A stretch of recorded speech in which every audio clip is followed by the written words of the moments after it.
On CS Money website, there is much more going on than meets the eye. The adventure begins here.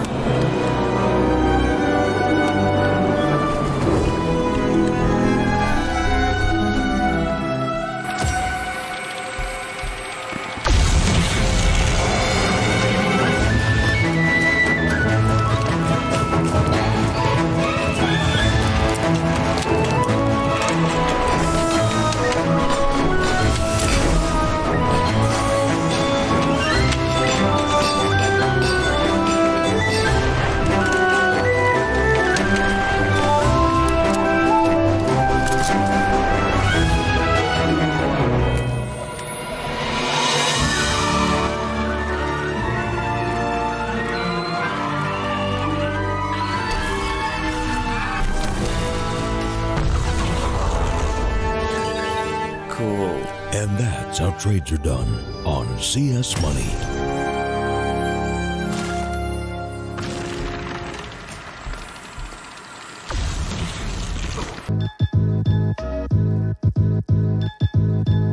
With Hellcase multi-cases, you're no longer restricted by random case opening mechanisms. Now, you are able to pick any of the cells containing skins and actually determine what you win.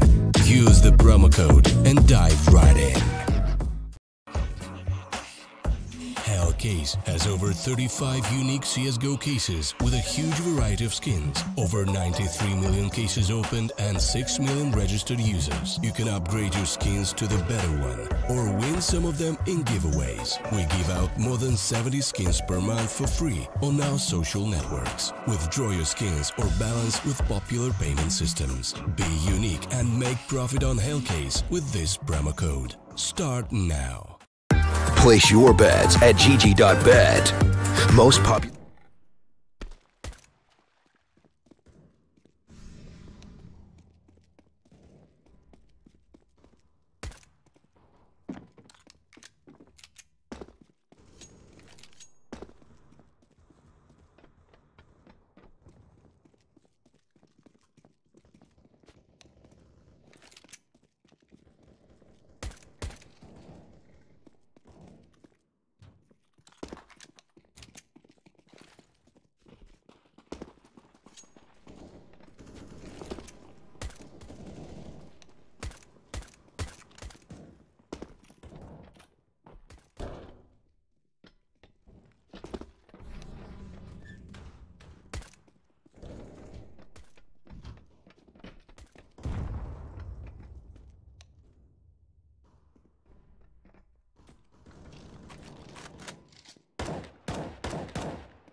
And welcome to the Star Ladder European Qualifiers DreamEaters versus Red Reserves game number 2. Of course, if you're just tuning in, unfortunately we weren't able to cover the first game, but Red Reserve was able to sneak that away on Cash, their own map pick, but they weren't looking very strong towards the end of that map. Now DreamEaters have their chance to bring things back to a 1-1 and try and bring this best of 3 back in their favor.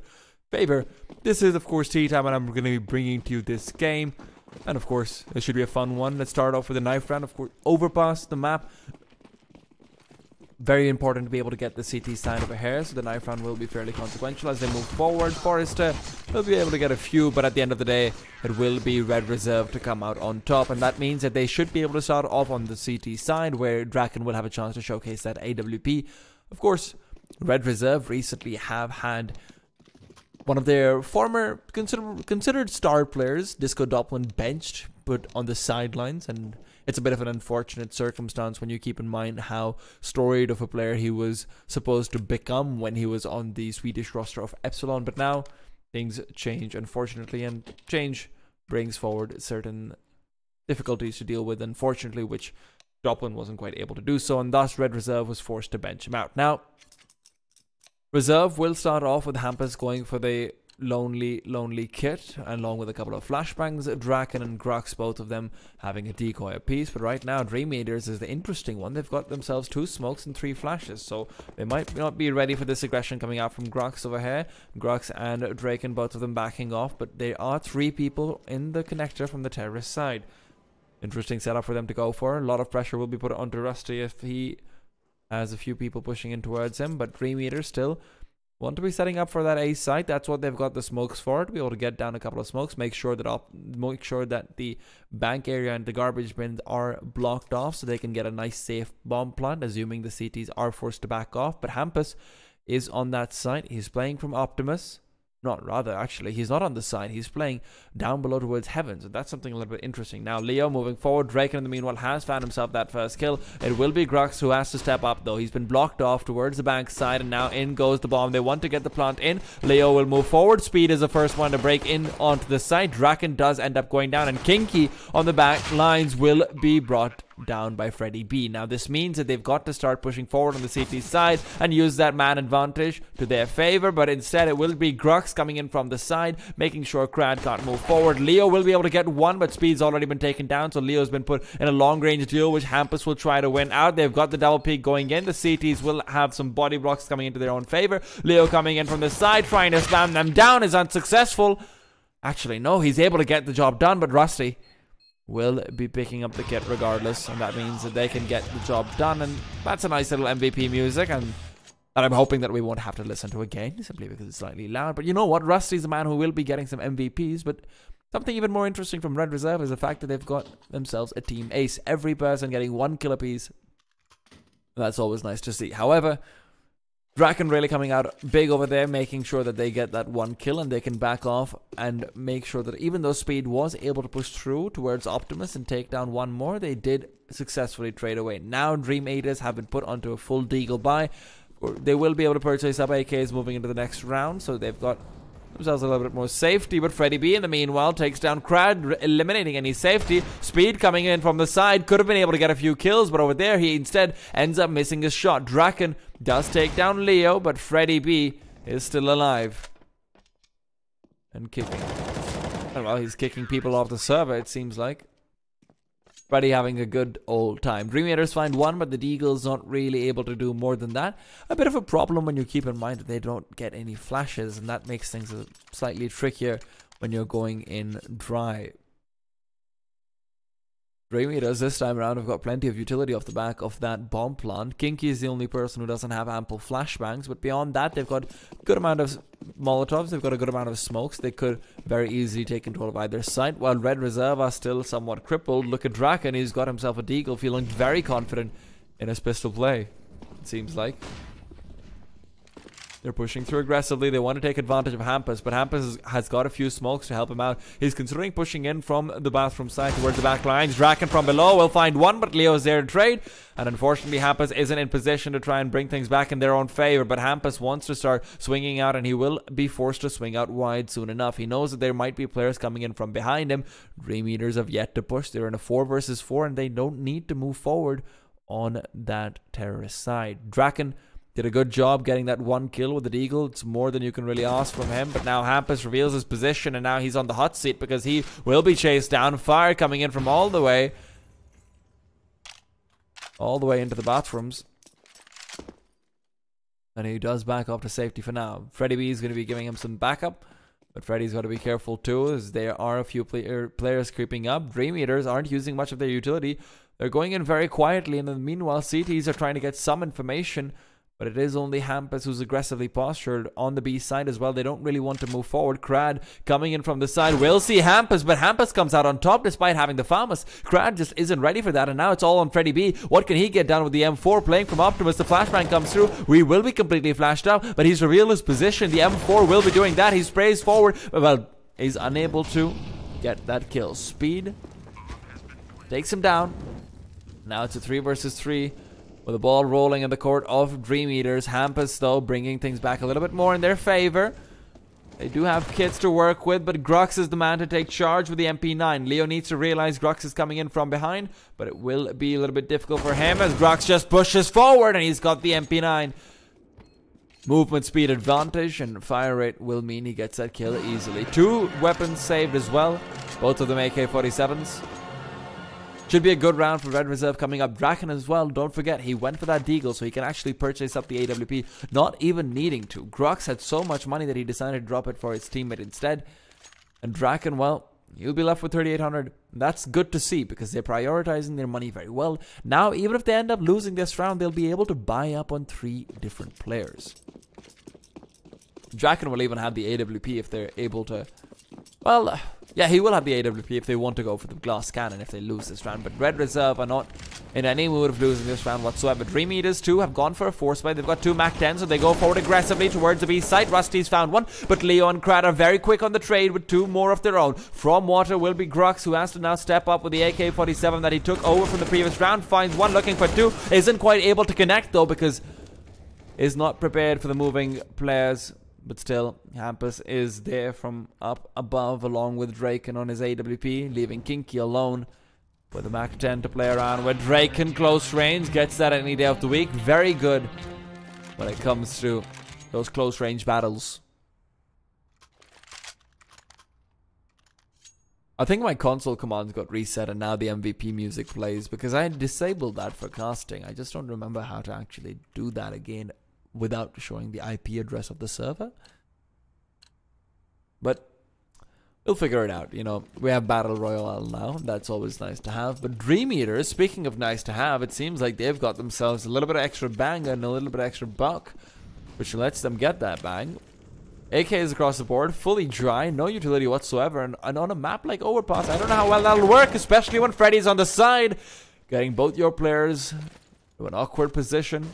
Hampus was there to back him up as well, but he wasn't even needed. Now it all comes down to whether Speed can get something done because Hampus has already found another one. Kinky went down and now Speed and Krad, well, they've got a little bit to work with. Krad does manage to get one. Speed, another on the other side. Means that now it's a 2 versus 3. Red Reserve push forward a bit too aggressively despite their advantage, and it seems like they will not learn from their mistakes as they keep on doing the same. Krad finds another kill. And now, well, he might even be in position to find even more because Red Reserve, they're feeling pressured, and that pressure will boil them alive. Rusty now left alone versus 2. Krad maybe down to 4, but he himself has got the job done. 3 kills for him, and Speed with one of his own. Speed might be the man who finishes off this round. So these 2 players in a 2 versus 5, it seems like, will be able to get themselves a great chance where they're even favored. Now, remember, Rusty does have himself a Molotov and a few flashes and a smoke, so full utility is there for him. He sees one, needed to spray him down, but is unable to do so. Smoke goes forward. That's not the right move, Rusty. Not the right move at all.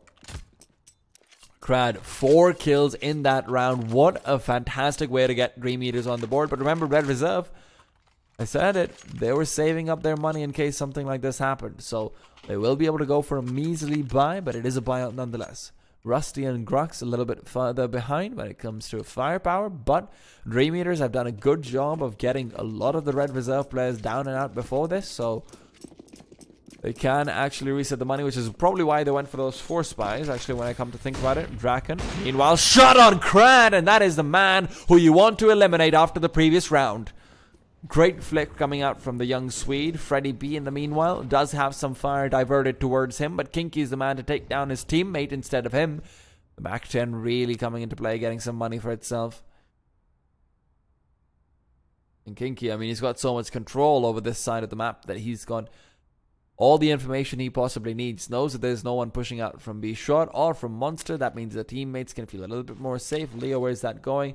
That's going to be going over towards the bathrooms area to block that off. So Freddy B, now it's all on him. Playing from that connector. If he can stop any further aggression to come towards the A side, or if he can get some information, that would be massive. But now it comes down to what exactly Grux wants to do. If Grux can push forward, get a bit of an off angle, that means that Rusty can be a little bit more secure. Of course, he's playing around the tower, which is already one of the best places to play from. But Kinky, he wants to push through. They're not making any noise. It all comes down to this. What can Grux do in this position? DreamEaters are going to be pushing forward from Monster Tunnel. Speed will be right in front of him. Grux knows they're peeking out. Now Grux moves forward. Won't be able to get the job done. Rusty, though, has gotten 2. And he's even managed to keep himself alive with 19 HP. Can he get more done? Seems like the answer is no. But Draken and Freddy are still alive. And Leo is alone. Leo moving through. Knows that there's a man on the side. But Freddy doesn't quite reveal himself because Draken is on the other end of that site to make sure that he from heaven can pin down the last DreamEaters player and take him down. So with a very weak buy, Red Reserve are able to come out on top. And a lot of that came down to Rusty getting those 2 kills with the M4 after his player did peek out with the CZ wide and was unable to get the kill, but served as enough of a distracting force that Rusty could get the job done himself.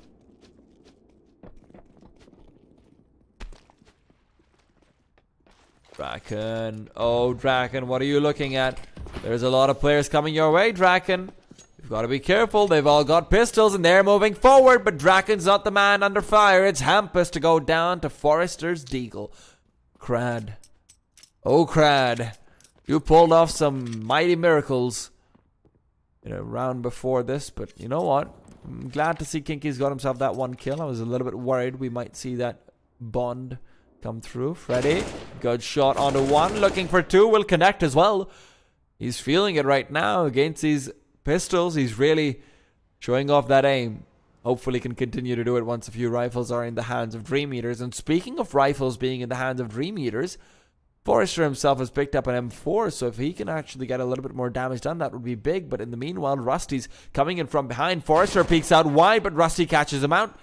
Not a single point of damage dealt to him. Leaves Leo alone with a P250. And very little hope. He's got Kevlar, so if he can pick up that M4, that would still be big. But Freddy is there on the side. Rusty from up on party and Freddy from down on the highway. They can both just take him down. 6-1. And DreamEaters now are in a very poor economical situation. Speed can go for a Mach 10 buy. They've been making use of those very often. And it seems like he'll choose to go for a CZ instead.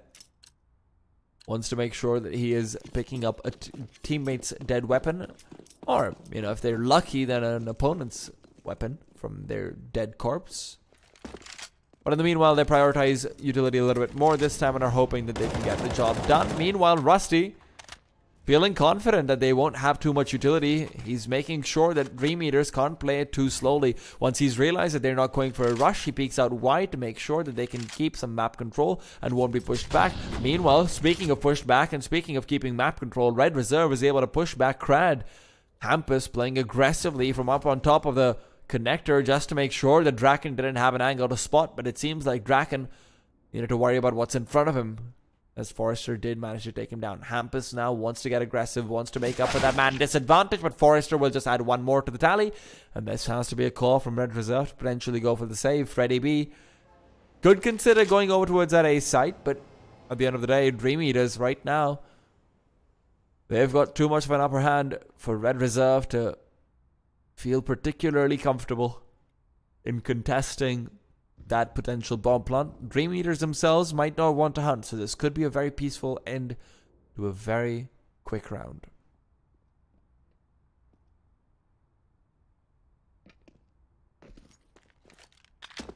Now, Red Reserve have to be careful because they're losing pretty consistently to these low econ buys where they've got not enough utility, where they're just kind of relying on raw aim and relying on Red Reserve to be the ones making mistakes. And now, well, that is indeed happening. Leo's picked up Draken's AWP, so they've got themselves lots and lots of money to work with. Freddy B, though, he wants to go for this. If he can stop the bomb from being planted, that would be big. But Freddy B can't stop anything. It seems like the bomb will be planted in too much of a safe position. Trying to spray through the crates will be unable to do so. Kinky, in the meanwhile, does take him down, puts it into 2 versus 4. Rusty wants to push forward, but Kinky's holding an off angle. Will Rusty be prepared is the question. It seems like Rusty doesn't want to be prepared. Rusty wants to hightail it out of there, as they do need to save these weapons. Grux is the lowest of the low when it comes to his monetary situation. His finances are really not looking phenomenal. He has to save. Rusty as well, being able to do so would be big, because that means he can drop over a weapon for Hampus.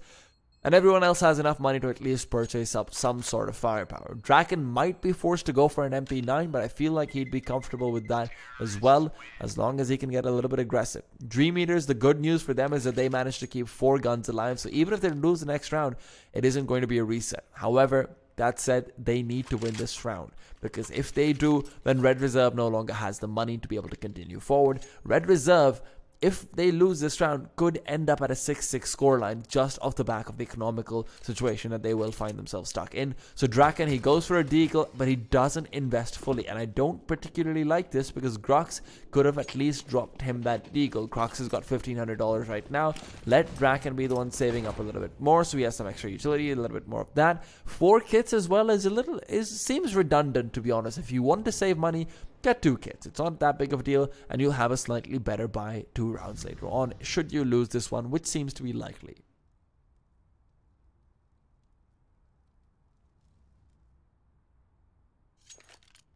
Hampus, playing from that lower park area, does have Rusty on the other side. And Rusty's been doing a good job so far. His numbers might not reflect his impact, but he's definitely had a couple of rounds where he was the major game changer. Now, Genki has started to step up a little bit more. He's getting a few kills on the board, but still largely a quiet game from him so far. But DreamEaters are hoping to remedy that as more and more utility is being thrown towards that B side. DreamEaters want to make that hit. Grox on the other side is the man to watch out from, playing from Toxic though. If they push forward towards him, he's got his smokes, he's got everything. There's only 40 seconds left on the map, and this has been something Red Reserve has been fantastic about, where they're making sure that DreamEaters can't feel comfortable going onto a map. DreamEaters now, they're going for a full execute. It's a very late one. Flash is moving forward. They will be able to catch out a few, but Grox gets blinded up by his own teammate. DreamEaters will be pushing forward, but Grox from the side finds one, keeps himself alive, wants to flash forward. Forrester, though, in the meanwhile, long-range spray will be unsuccessful as Grox pulls out once again to find 2 more. And Rusty will be able to finish the job with 1 onto speed 4K. DreamEaters find themselves reset once again. And although I painted a good picture for them where they should have been able to get a little bit more out of the next round than they are right now, they will still choose to buy up.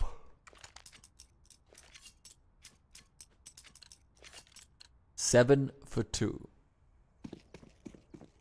Full rifles coming out on Red Reserve, and DreamEaters in the meanwhile, well, they're doing what they can, but what they can might very well be insufficient because Draken is over here, and Draken is ready to spray, and Draken might just choose to do so through the smoke. Is unsuccessful in getting any kills, but he's doing so much damage that it means from the side, the B player should be able to finish this job very, very quickly. Freddy's exactly just waiting for that very thing to happen. In the meanwhile, Crad is lurking, trying to see if there's anyone coming through for a boost or anything of the sort. But the important thing is that Hampus has secured so much map control that they won't be able to do too much. Hampus going down there means that suddenly Red Reserve is no longer allowed to concentrate their players in the same way. So Draken has to back off towards the party area, but that leaves so much space for Krat to work around. The bomb has been positioned towards the B site. That's what Red Reserve is trying to see. Draken, though, pushing forward. He wants to find these players. Forrester is going to be scouted out, but who will see who? Draken hears them backing off. Draken will be coming in from the side. He wants to go for the big flank. This could be the big play that they are waiting for. Draken realizes this, and he pulls out that deagle. Wants to have that one-shot headshot. Keep an eye on him. They have absolutely no idea that he's coming their way, and Draken will be a little bit too slow. But he's got the spray down potential. Needs to do it through that one monster tunnel, but instead it's all on Grox, and Grox comes up big. He finds that one kill he needed to. Now Draken has a chance, but a flashbang coming through from his own teammates means that he will not be able to keep himself alive. Freddy B, as the last man standing, will also take a fall. Draken a little bit too patient, a little bit too slow, and not able to delay DreamEaters enough when they were going in for that B side hit means that he gets flashed by his own teammate, and at the end of the day does get taken down. 7-3. Red Reserve are now having the economy work against their favor as DreamEaters has successfully reset them to a point where they have to invest in 2 MP9s to have any semblance of utility.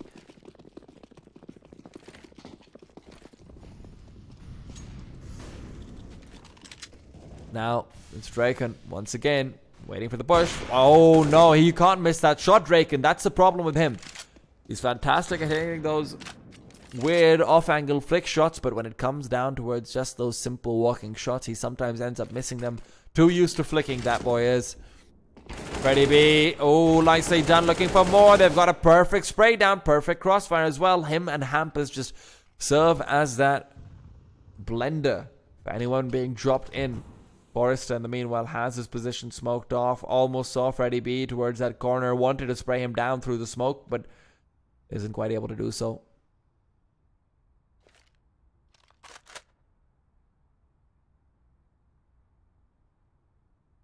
It's a long, hard trek for Forrester. He's looking for... Oh, dear. He's looking for a lot of things, but a bullet to the head is not one of them.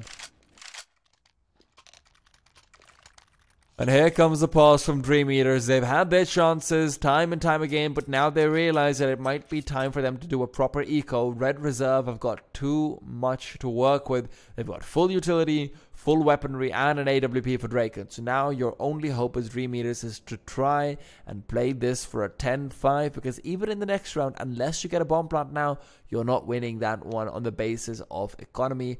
You're going to be winning that one on the basis of raw skill if you do. So DreamEaters, this could be a double eco situation. Maybe just buy down to $1,000 and, you know, try and purchase up in the 10-5. If you can take away Draken's AWP and save that into the next round, then you've got yourself a solid chance for your players to do something crazy.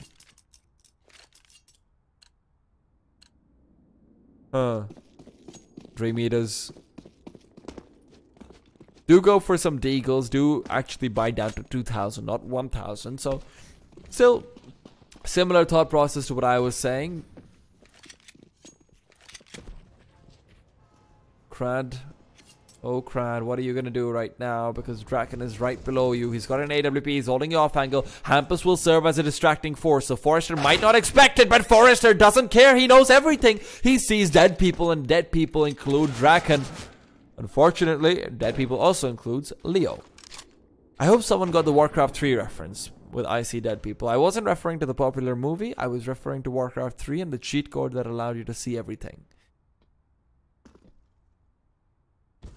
Grox. Ooh, Rusty, what are you doing? Getting a bit too aggressive, but that does give Grox enough space to bow down very quickly, duck into connector, find two heads, and put into a 2 versus 1. Forrester's done a lot so far. He's gotten 3 kills, but had to go for the ace. That was a little bit too much for them to ask for. DreamEaters are down 9-3, but they got quite a bit out of the previous round, and they feel like that's all they need to go for a full buy right now. They feel, more importantly, they feel like they don't have the ability to wait for a 10-5, because if that is a scoreline, then they don't really they probably don't feel confident in their CT side to be able to get away 10 rounds and take it to overtime, or potentially 11 rounds and win it outright. Now, that's understandable. Red Reserve, I mean, not an easy team to go up against by any stretch of the imagination. Red Reserve, definitely one of those big dark horses for winning these qualifiers. But speaking of big dark horses, Forrester is really a man I need to keep an eye out for in future tournaments, because he is going absolutely ham. Drake, and look at that flick. You had to get that one, but it seems like someone else is getting Leo. Crad ends up taking him down. Draken makes sure that he can't be pursued up. Some good Molotovs being used, but it does still mean that Rusty's not got too much of a chance over here. Kinky and Speed are able to take him down. Speed wants to keep on going through. Grox is on the other side, but so is Draken.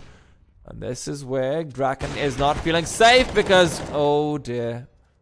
Oh dear, it's a 2 versus 3. Draken needs to get aggressive. He knows he needs to come in from behind, but that's exactly where Forrester's waiting, and Forrester's wait will be rewarded with a kill onto Draken. However, Grox is there with a refrag. Grox is impatient, reloads, doesn't quite realize there's another person behind him, needs to get back in time, and it will be successful in doing so. Crad plants that bomb, but Grox doesn't know where it is. He's thinking of just taking the AWP and saving it. Has the gun, but he's on 4-3, I believe.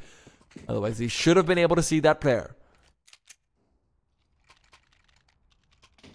Might not be in 4-3, to be honest. It was a very quick swing out, and the GoTV client can always be weird because of how ping and peeker's advantage works. So maybe he didn't see him. It's entirely possible.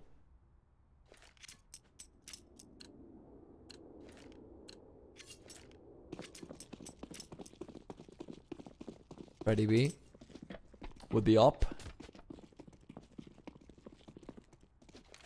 Not giving it to Draken this time, and I mean, that might be a sign of some lost confidence after a few recent very close misses.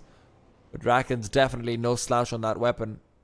However, right now he's got a deagle, and that in itself is a big deal. Freddy B does not want to use that weapon for himself. He's full bot.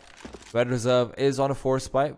Slightly questionable when you keep in mind that this is potentially the second last round, but at the same time there's also just fact that even the next round you wouldn't have too much to work with. It just would be a little bit more, and right now you've got the AWP. Try forcing up around that, see if you can get the job done. Hampus in the meanwhile tries to go for a nice little peek. Is unsuccessful, and now it's all onto Drake. And can he take down Forrester? Or Forrester, never mind, Forrester is been dealt a little bit of his own medicine as he gets taken down immediately. Leo is still on the other side with an AWP. He doesn't feel quite too confident moving forward. Draken with a flashbang, Draken with a Molotov. He's actually going to be able to keep these players at bay. And now Draken flashbang out. Nice shot from him, straight onto Kinky's head, even landing a body shot onto Leo. Doesn't feel confident reloading, picks up the AK-47. Draken is winning this round solo, pushes through the smoke, and he will be able to get one more. Leo's on the sidelines, and what in the world was that from Draken? 3 kills in an impossible scenario, and Red Reserve, it seems like they can definitely rely on him to deal with the big bad terrorists. However, there's 15 seconds left, and these big bad terrorists are still just as big and just as bad. 10 seconds, bomb still far away. What's Speed gonna try and do? Speed needs to contend with 2. 4 seconds on the clock, and he's down 10-4. DreamEaters have had their money taken away from them, and well, Red Reserve don't have too much of their own, but it's just enough to get a nice buy out. DreamEaters in the meanwhile will be licking their wounds and buying up a few Mac 10s, a few Tech 9s, some Deagles here and there. And very little utility to speak of. And I'm surprised that they're the ones who actually picked overpass. When you look at how they've been using their utility, it's largely been rounds where they win off of Forrester's sheer aim being fantastic. I mean, Forrester's numbers reflect that he's on top of the scoreboard for himself, and he does actually end up adding one more to the tally. For some reason, auto director is not being very good right now. Ever since the Battle Royale update, auto director has been very messed up. Rusty sees a few players coming through, but he has to be careful. It's a 4 versus 2, and he doesn't want to give anything away, but Rusty's aim is so on point right now that Leo is suddenly wondering where his teammate evaporated to. Leo, ooh, Rusty! He is not living up to his name whatsoever. He is absolutely dominating right now. Red Reserve, 11-4. What a beginning for them on overpass after they might have lost some confidence in Cash. Of course, Cash ended up being a 16-14 or a 16-30 in a very close scoreline between these two teams, despite Red Reserve having a very, very accelerated beginning, which means that DreamEaters still has got a chance on their CT side, and now it might be time for them to showcase why exactly they ended up picking this map.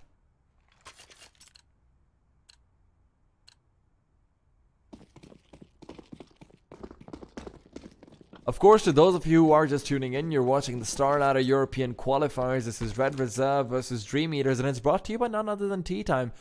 And I am, of course, sorry for not covering the first game. It was a bit of an emergency call from StarLadder to ask me to cast this game, and I wasn't quite around initially. Now, Freddy, he's got to be careful because there's an interesting setup from the CT side. They're all stacked towards Graffiti, and if they can get a good smoke off, then maybe they can block everyone. But it seems like now they're getting aggressive, and Krad will be able to get one. Kinky to make it 2. Krad is looking for more, but in the meanwhile, Forrester is coming up big. Rusty, the only man to actually start fighting a few more off, and he has to fight more than just a few. He's got 3 entire players, and that's 3 too many to deal with. 11-5. Red Reserve not able to capitalize on the pistol round. DreamEaters with a very interesting strategy where they're very prepared to rotate back to the A side should the need arise with those 3 players who are playing towards Graffiti, and they're very well positioned to actually adjust for a quick B take as well, because they know that if that happens and one player splits towards inside of Graffiti, one player goes towards water, and then you just kind of use the angular advantage that you naturally have as a CT side. DreamEaters have got 4 SMGs to work around with now. Still could be a problem when you look at how the CT economy works, but they definitely should be able to take this round away. I say that, but Freddy B comes up big. Nice deagle shot from him. Will get them that first man advantage. It actually has allowed quite a bit of space for Draken to move all the way over towards A long and take complete control. Leo peeking out. Crad finds 2. They will be brought down to 5 in exchange. 5 versus 3. Rusty still with the bomb, with a deagle as well to boot. Moving through, Leo has to step up. He's got an MP9 to work with. These players don't have armor, head or body, and that's where this MP9 really starts coming into its own. Still, Red Reserve are looking to get a bomb plant and nothing else. Draken and Grox at this point might just be sacrificial lambs to be thrown at the wall to try and get the A site a little bit clearer. 40 seconds. Inky. He's waiting for anyone to push through towards his site. Playing a very nice off angle that allows him to capitalize on the numbers advantage very well. But he finds one, swings that for more, will be able to do so. But Draken, oh Draken, he's managed to pick up the bomb as well. Just needs to get the plant down. He's in a safe position. This will be the bomb plant coming through, but he's going for the win. Draken, what are you doing over here? That's not what you want to be going for. In a 3 versus 1, you've only got a P250 and no armor. That's not when you want to try and win that round. That's when you try and get the bomb plant down for added utility. That is a big mistake, and it could come back to bite them as they don't have utility. They've got 4 smokes, yes, but 2 flashes and only 1 HE grenade. That's a recipe for disaster if I've ever seen one.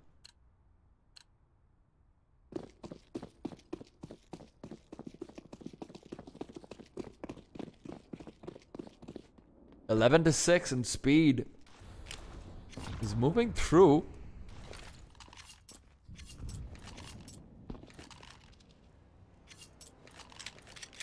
However, it will still be Red Reserve playing it very slowly, very, very prim and proper. Ampus peeks out. I do like the very fast peaks that they're making. It's just that they're taking their time to make them. That's quite nice to see. It's a nice little variation of pace within individual players. Like now, Hampus might be wanting to... Ooh, look at this. Rusty's revealed himself, and Rusty sees one. Freddy sees another, and that means they've got themselves 2 kills already. It puts them in a 5 versus 3. Some nice bucket strats revealed during that low econ buy mean that they can actually get away with a lot more than was expected. And in a 4 versus 2, DreamEaters is forced to save. And Red Reserve will be able to get away with an AWP added to their hands, as well as 4 guns overall kept to the next round. Freddy B, well, he's not done hunting because he's taken down Forrester, and Crad's the only man left standing. Draken from the sidelines will be coming through, will be hearing him, and Cradwell peeking forward, taken down. Draken makes sure that DreamEaters doesn't have money and doesn't have guns.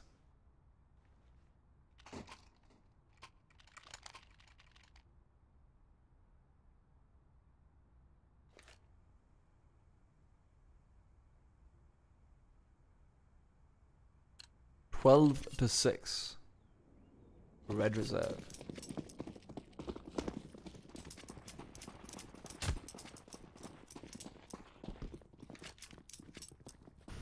I mean, they're doing a fantastic job, honestly, so far. They've really been getting a good read onto DreamEaters and locking them down completely. Just that boost as well.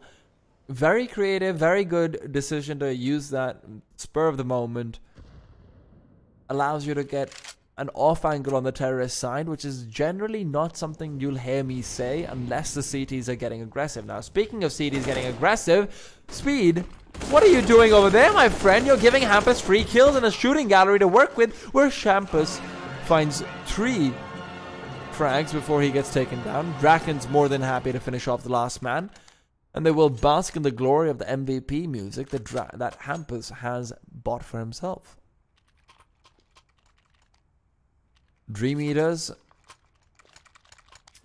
they've scrambled together a buy, but this is their last chance, because if Red Reserve wins this one out, then they should take it to map and match point. And with that, the world is their oyster. And it is going to get cracked open.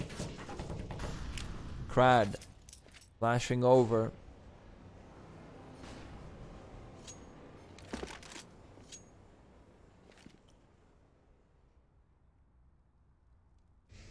Interesting setup coming out from the T side, playing incredibly defensively, perhaps suspect of the fact that DreamEaters have got a low economy and thus should be considering to get aggressive. And that's kind of what we see, to be honest. Kinky looking so far forward, he's got in complete control over this B side, so they should know that there's no intention of the terrorists to come down from that monster tunnel area at the very least. And that's where you see the adjustment coming out from the CTs, because Leo has found that one kill and they're making the call to rotate everyone over towards that A site, except for the one player who's pushed forward. And well, they need those players because Leo's been taken down as well. Speed backs off the safety, but safety is very relative. They're relying so much on the flank coming out from Kinky. And where is Kinky right now? Crossing the fountain, coming in from the side. This is reminiscent of what Draken had in front of him, but Kinky is moving a lot more quickly and has got a lot more to work with. However, just as I say that, he slows himself down and now they're moving through. Freddy with one. Rusty looking for more. Nice incendiary will be forcing back Crad and traps in. Oh no, Forrester trapped in towards Optimus, unable to get a single kill, and now Kinky from behind has been spotted out. He's got himself a mountainous order to fulfill. 10 seconds left on the clock though, and if he can just find that one kill, but he just can't do it. 14-6, DreamEaters will be unsuccessful yet again in trying to bring things back in their favor.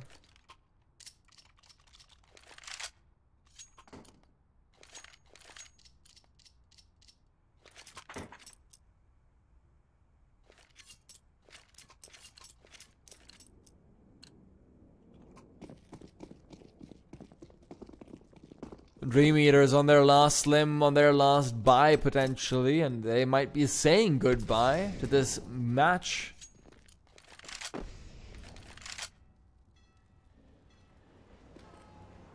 I do like the call to stack up though. That's a good idea from them.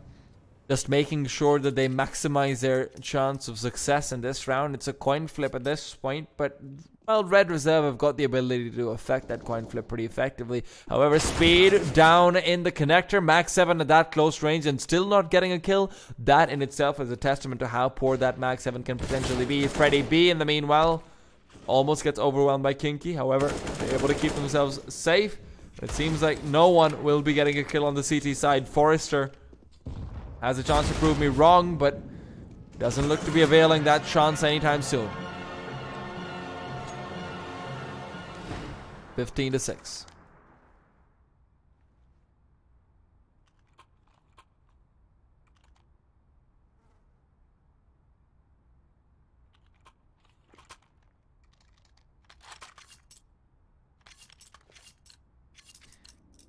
Now, DreamEaters still have a chance in this round, don't get me wrong. They were able to get some magical rounds out in cash, and I believe in them to do so now. However, the problem is that Red Reserve is really just coming alive. Freddy B on 24 kills right now. That is absurd. And well, Hampus, a great entry early on means that those 24 might not be going up anytime soon. Now, Hampus wants to just charge forward. He's had a good few rounds on the terrorist side as well, but it seems like he'll be unsuccessful this time. Freddy, though, don't know if I can say the same for him because he's found himself a gap in the smoke to work around with. He sees a man boosted behind, but Leo comes out on top in more ways than just one. Rusty moving through the lower park, wants to set up shop and find one player. That one player is what allows Red Reserve to suddenly rotate towards the other side if they want to, move back, fake it out, go back into the A side, play that late round decision making that they seem to want to try. Leo, though, in the meanwhile, could beat that one kill. He's boosted up. Draken has got an AWP. Draken has a chance to crack open this site. Crad was fantastic a few rounds within that terrorist side. Has teetered off since, but so has the rest of his team. So now they're asking themselves what exactly they can do to try and force back Red Reserve. Crad wants to move forward. Incendiary is being chucked through. Oh no, he sees Rusty. That smoke won't be doing too much for you, Rusty. And Forrester from the side will take down Grux as well, leaving Draken in a 1 versus 4. Draken missing that shot. How in the world do you miss that one, Draken? How in the world?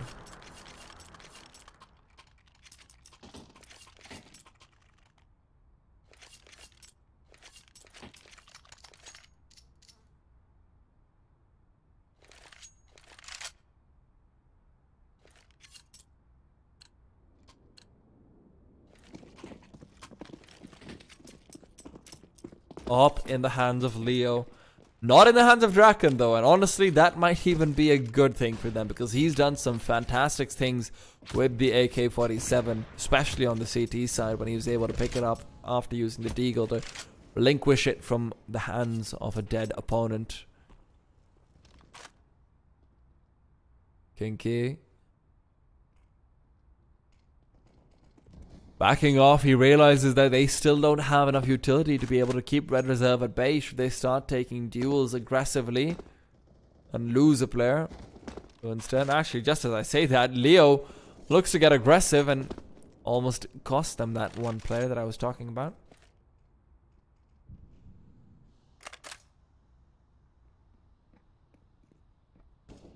Speed. Wanting to back up his teammate, but seems like Danger is still en route, and Danger comes in the hands of Drakens.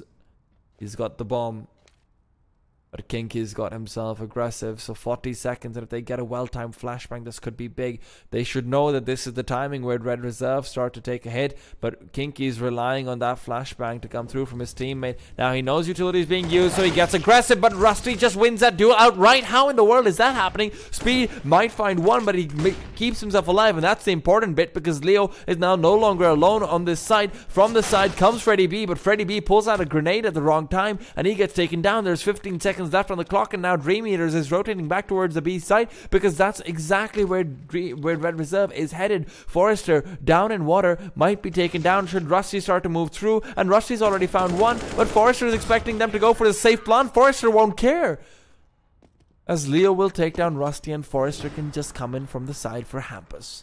15-8, DreamEaters finding a little bit done.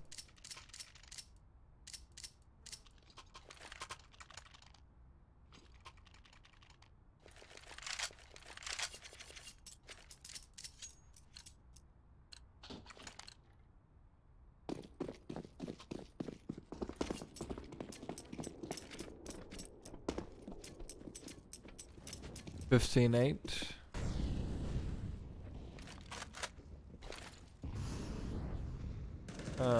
Ooh, Rusty.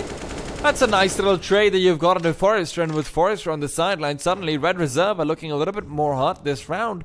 Forrester might not have expected them to go for this buy, but honestly, with the economy situation that Red Reserve had made for themselves, that shouldn't be too much of a surprise. Red Reserve, though, they're getting all the kills they need. Even if Leo does get a response, Draken's in good position to shut him down. Draken, though, peeks out wide. Leo brought down to 3. Lucky enough to keep himself alive for a while, but Kinky will be there to defend. However, Red Reserve will be able to finish the job right there and then. That being said, of course, thank you all for tuning in. This has been Tea Time. I've been bringing to you Red Reserve versus the DreamEaters. And now, on to the advertisements. And I'm not sure if I'm casting anymore, but if I am, then the stream will